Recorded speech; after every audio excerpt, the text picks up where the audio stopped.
great writer, prolific writer. I mean, he's just fabulous. I know you're going to enjoy him, have a great time, and God bless you. Godon Chambers is a soul music veteran, but is principally known as a songwriter. Over the past dozen years, Chambers has created tunes for a virtual who's who of modern urban adult contemporary singers, including Whitney Houston, Carl Thomas, Stephanie Mills, Gladys Knight, Aretha Franklin, Gerald Levert, and Phyllis Hyman. He also earned a Songwriting Grammy Award in 1995 for Anita Baker's I Apologize. In 2004, after years of supporting others, Chambers decided to put his own career first and began working on his debut album, Introducing Godon Chambers. Ladies and gentlemen, here's Godon Chambers, probably the most accomplished composer you ever heard. I don't wanna rain on this parade. Then came, but I'm starting to question the love that we made. Hello, Godon. Hello, Volora. You are so awesome. And how are you? I'm fine. Good. Thank you. Welcome. Thank you. Well, you know, you've been composing, you've been playing music since you age 7. Who has been your most dominant influence in your music career in terms of composing and writing? I think the person that I most emulated, was probably Stevie Wonder. Okay. And I studied him.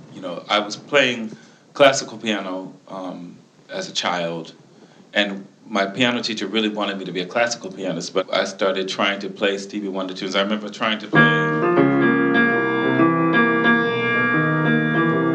That was one of the first tunes of Stevie's that I taught myself how to play by ear. So that became a part of, imitation, then led to creation. After studying how Stevie kind of put his songs together, and Lionel Richie, I found that after seeing how they put their songs together, by the age of 9 and 10, I really got to be serious about songwriting and would sit at the piano for hours and write songs on end, and that just became a whole outlet for me.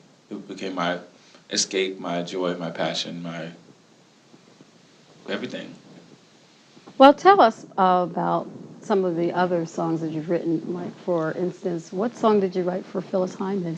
Oh, I wrote 2 songs with Phyllis. They were on an album that was released after she, of course, passed. Oh. One was called Why Not Me. I like that. You remember Why Not Me? Yes, I do. Why not me? Why not me? Is it a crime to be myself? To be who I was meant to be? Why not me? Why not me? Doesn't everyone deserve to find their dreams? Why not me?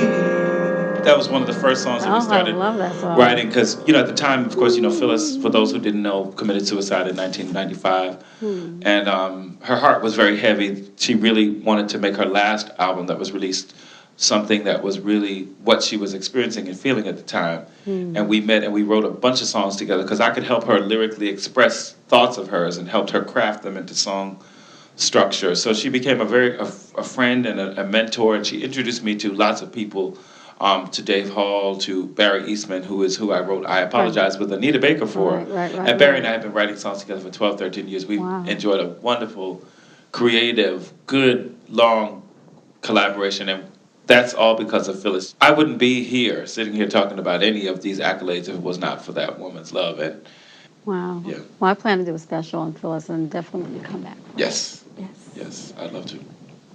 Well, tell us about your hit record in which you won a Grammy Award for.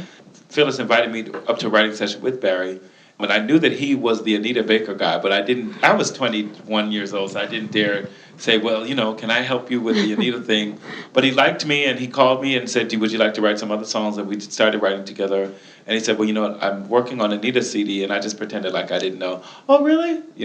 Playing dumb. So finally he said, Anita and I are pretty much done with the album, but she has this one thing that she just is having a little bit of writer's block, and she was saying to me the other day, if we can get somebody to help us with this, I can put this on the album, because Barry had come up with these chords, and Anita had just come up with the concept, I apologize, and there was a little tape where she's going, oh, la, la, la, la, and it had no words to it. So Barry just played it for me, and he's like, do you think you can help us flesh this out? I was like, I think so. So he gave me this CD, and I was driving home from his place, which was Tarrytown, New York, to Teaneck, and the whole song came to me while I was driving. The whole operator, Get My Baby on the Line, the whole thing. Really? And I called him at like 2:45 in the morning. I said, Barry, I've got it.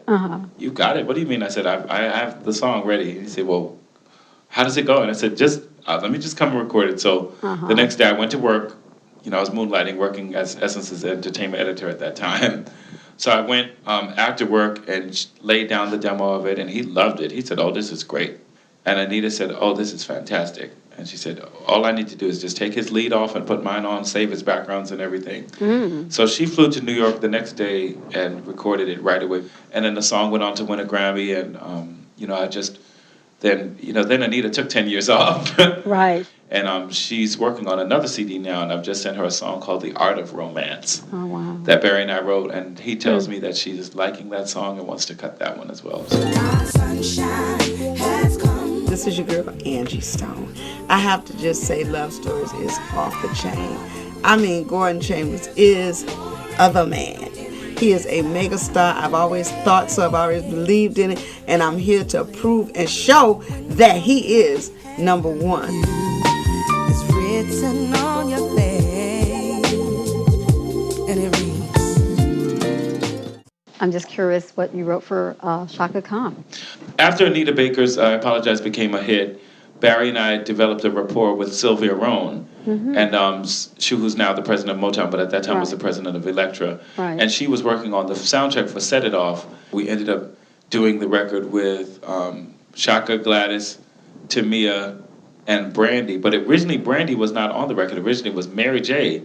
And then Mary took her voice off. I think she had too many projects going on, and we put Brandy on at the last minute. So it was a phenomenal experience because Shaka Khan is my favorite singer. Oh, yes. Like, I if I was turning 40 or 50 or whatever age, and I could have any diva come and serenade my guests, I hear that. it would be Shaka. I understand. So that was a phenomenal experience because, the first day we recorded with Gladys and Tamia, and it was wonderful because, they were a generation apart, and Gladys was giving Tamia a lot of encouragement, and Tamia was asking a lot of questions, and we had a great time, and we did the background sessions together, the three of us.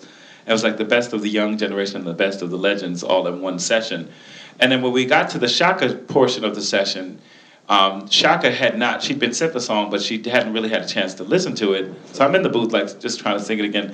And Shaka's like, and she's not really singing it the way we wanted her. We wanted her to do Shaka Khan. Right. So I'm trying my best to politically correct, suggest. Shaka goes, Gordon, will you come up in here and sing this for me, please? She talks.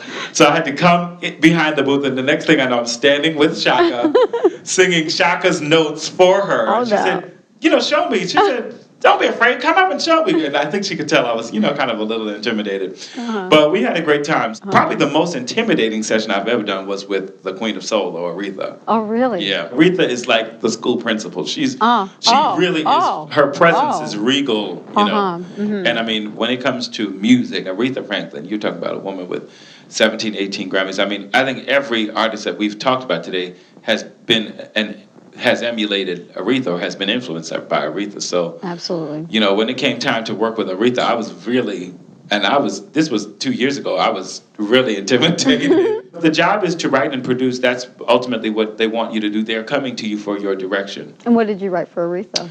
I wrote 2 songs for Aretha. One is called The Only Thing That's Missing Is You. That was the first single from her So Damn Happy album. And the other song was on there, was called Ain't No Way. It was like a kind of a tribute to her original, not a remake, but like a tribute to her original Ain't No Way. Okay. Yeah. So you arranged it, or? Right, and produced it, yeah. So I was just me and Aretha in the booth. Gordon Chambers is an amazing songwriter. He's really gifted. He's a soul man. He really feels like a throwback to a time when music was so much more soulful. He comes from the era musically. His soul comes from the era musically when music was clearly better and clearly more emotional. Tell us about your new CD. After all these experiences that I've shared of working with artists, most of the songs that I've talked about, I sang the original demos.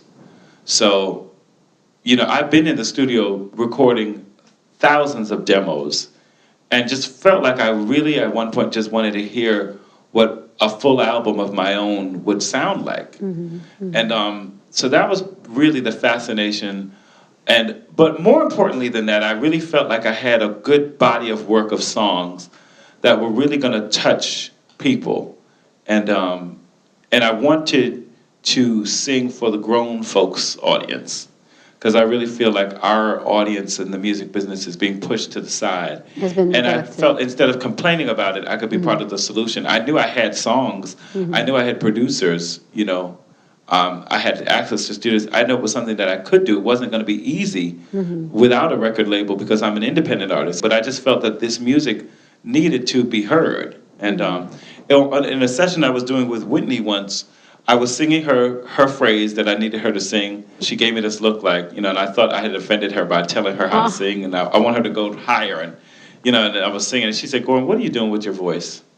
I said, "Well, I'm just, showing you the note I want you to." She said, "But what are you doing with your own voice, Gordon?" And I said, and she said, "Gordon, if you want to do what I'm doing, do it." And she looked me directly in the eye. And that's when I just knew that it was time, because she'd been the artist that I'd always wanted to, write for. Right. That was the mountaintop. What did you write for her? I wrote 2 songs for Whitney. One was a duet that she did with her husband called My Love. My love is like an open sky. My heart is like the river wide. My well will never ever run dry. It runs over for you and I.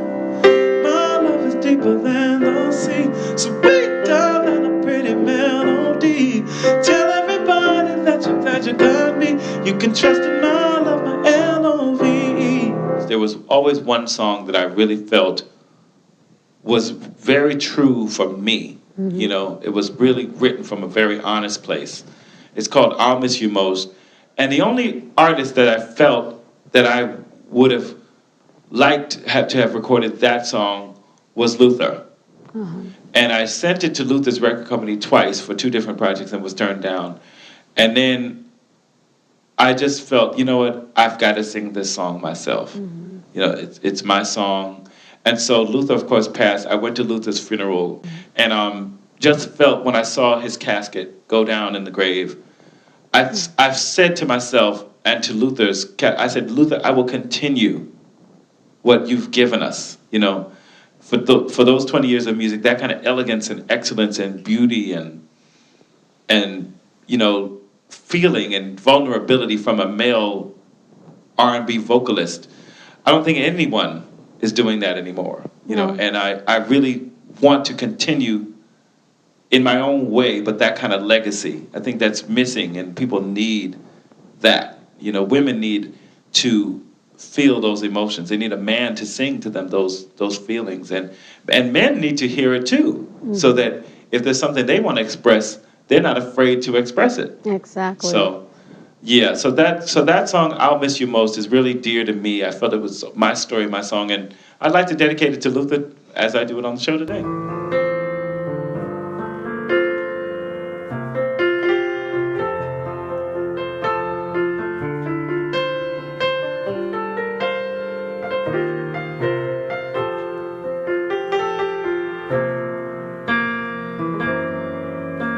It's almost time for me to do my show. You were always there in the very first row. But things have changed, and so the story goes. And I don't know where you are, and my spirits are so low. But I'm a pro, I know that I must perform. I'm gonna do my best and make sure the show goes on. And I'll get by, so pass the microphone. But deep inside I'll know that there'll be no applause at home. You most when I'm singing,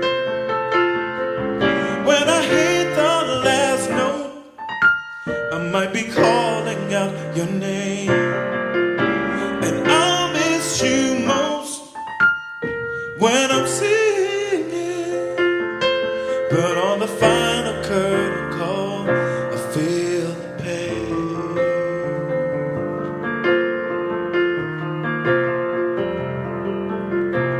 Here I am, I'm alone in my dressing room,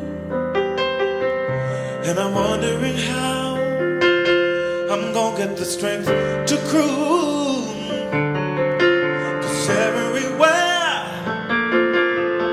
are pictures of me and you, but these melodies of our sweet love have turned into songs of gloom. And I miss you most when I'm singing, when I hit the last note, I might be calling out your name. And I'll miss you most when I'm singing, and on the final curtain call, I might feel the pain. When I'm singing, when I hit the last note, I might be calling out your name. And I'll miss you most when I'm singing, but on the final curtain call, I just might feel the pain.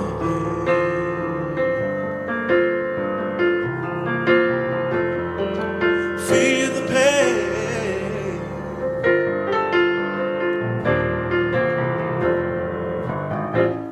Every night I think of you, imagining it's all I'll do.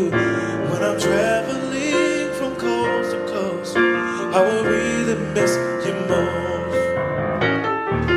Every night I think of you, imagining it's all I'll do.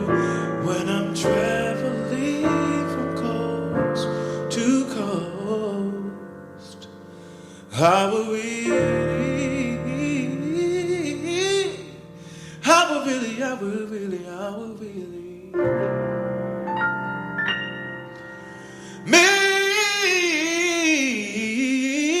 miss you more.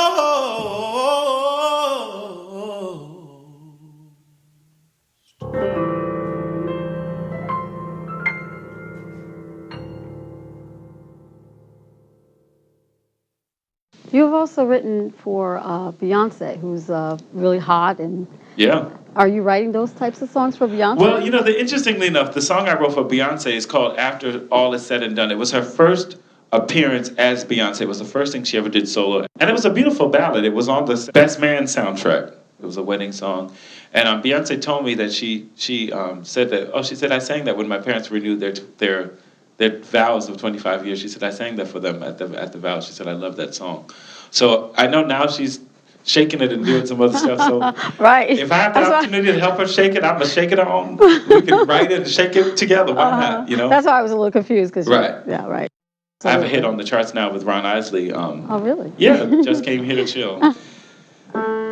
Didn't bring my diamonds, you don't have to put a dress on, 'cause I just came here to chill. There'll be no other VIPs, the party's only you and me. I just came here to chill. This young girl can get up there and play the piano, classical, can play jazz, and can sing. What is her name? Her name is Karina Pasian. She's Dominican. She's on MySpace, and she's the most talented artist I've ever met in my life. Really? And I've been doing a lot of writing for her. Her project will come out next year.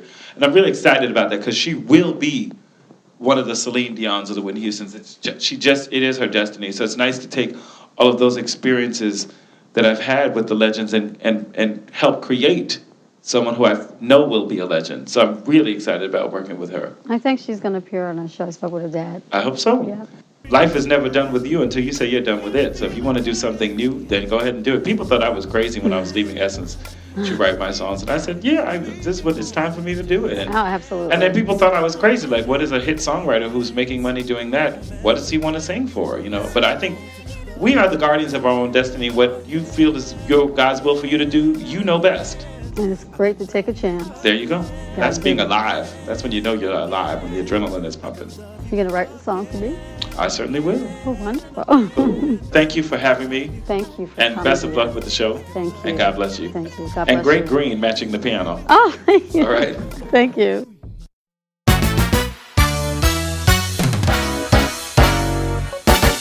Get up, gotta get up. Ooh, music is in